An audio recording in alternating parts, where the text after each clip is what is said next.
नमस्कार, आप देख रहे हैं न्यूज फॉर नेशन और मैं हूं प्रियदर्शन। बिहार हाल फिलहाल ही दंगों की आग में जल उठा। सासाराम और बिहार शरीफ दोनों जगहों पर कई प्रकार के दंगे की घटनाएं देखने को मिली और इसके बाद बिहार में विपक्षी दल भारतीय जनता पार्टी लगातार नीतीश सरकार पर हमलावर होते हुए कहते रहे कि कानून व्यवस्था को संभालने में नीतीश कुमार असफल साबित हुए हैं। ऐसे में एक बड़ा सवाल उठता है कि मौजूदा समय में जो नीतीश कुमार लालू यादव की पार्टी राष्ट्रीय जनता दल के साथ मिलकर बिहार में सरकार चला रहे हैं, क्या वास्तव में वे दंगों को रोकने में लालू यादव की भांति सफल नहीं हुए?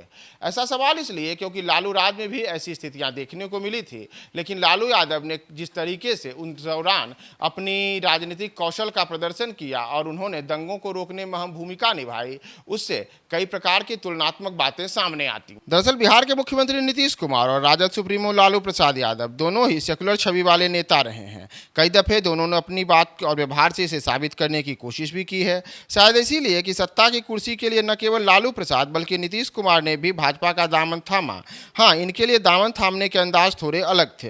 लालू प्रसाद की शब्दावली में करें तो नीतीश कुमार के संदर्भ में कहते हैं कि नीतीश भाजपा की गोद में जा बैठे हैं, लेकिन उन्होंने नीतीश कुमार को कभी कम्युनल नहीं कहा। यानी कि नीतीश की आलोचना भले ही लालू ने की हो, लेकिन उन्हें कम्युनल कहने से हमेशा परहेज किया। और ऐसी स्थिति में एक बड़ा सवाल यह भी उठता है कि लालू और नीतीश दोनों के बीच अगर हम दंगों को रोकने की बात करें तो कौन सफल हुआ, इसके एक तुलना करना बेहद जरूरी है।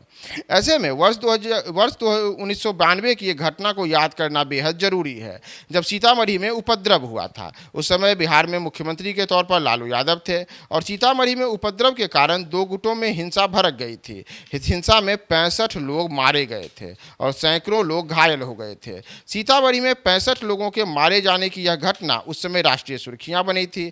ऐसे में लालू प्रसाद का आक्रामक अंदाज सामने आया था। उन्होंने स्थानीय विधायक शाहिद अहमद खान के एक फोन पर उपद्रव पर काबू पाने के लिए सीतामढ़ी में कैंप करने का मन बना डाला था। उन्होंने तब मीडिया के सामने उद्घोष किया कि मुस्लिमों को बचाने की जिम्मेदारी यादवों की है और एक मुस्लिम को बचाने में 10 यादव भी शहीद हो जाए तो कोई बात नहीं।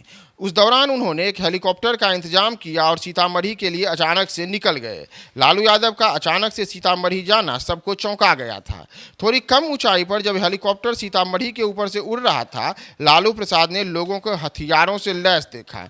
उन्हें समझने में यह देर नहीं लगी कि हेलीकॉप्टर से उतरने के पहले खुली जीप में वह उन्होंने मंगाई और उस पर खुद सवार हो गए और मेगाफोन की घोषणा करने लगे कि कर्फ्यू लग गया है, घर में घुस जाओ, जो दिखेगा पुलिस उसको गोली मार देगी। लोग तो ये भी कहते हैं कि लालू यादव ने फोर्स से हवाई फायरिंग करने को कहा।